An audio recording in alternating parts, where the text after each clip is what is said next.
Hi, I'm Tia Wong. I'm a multidisciplinary artist based in Ottawa, but originally from Scarborough, Toronto, Ontario, where I went to a fine arts high school and learned how to create lots of different art, which I apply now in all of the various interests that I have.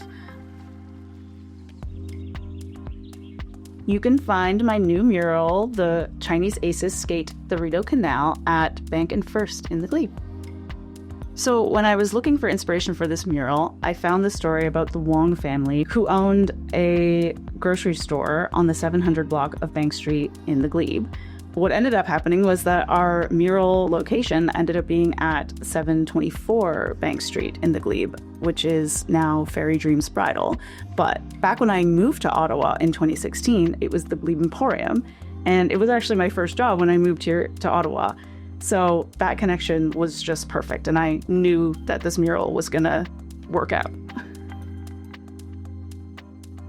The themes and the ideas that were central to this piece were, first of all, of nostalgia. It takes place in the past, but feels really relevant as well. I wanted to bring attention to the fact that the Bridal Canal is at risk because the impacts of climate change mean that some years it doesn't open.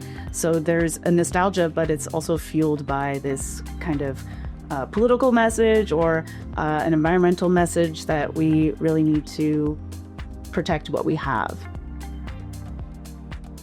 So the process for this mural and a lot of my work is to start with the inspiration. So after I found this story about the Chinese aces, I just got to sketching and figuring out different compositions that would work at the scale and the general size of the mural that I thought I would be painting. At that point, I didn't know exactly where it would go, so I had to be really flexible as well.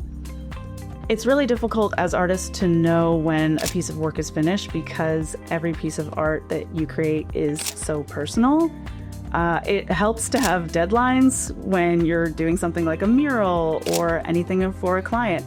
So that is for sure a driving force, but you learn how to step away and be happy with what you've created, whether it feels finished or not.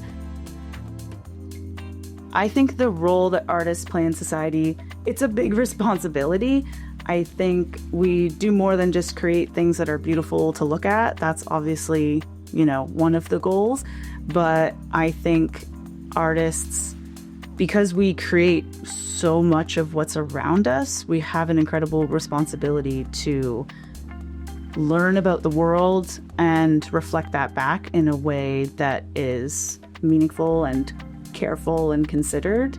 The advice that I would give aspiring artists is maybe kind of cliche, but don't give up on things. Even if you have to put something on the back burner and come back to it later, you will always be an artist. So if you step away from one medium and then return to it later, you will bring things that you've learned in your life. Even if you completely leave art and go into marketing or something, there's things that you can bring back from that or even the corporate world and bring that to your artistic practice and better yourself in the way that you work and take inspiration for the actual things that you create as well and reflect back what you've learned about the world into your work.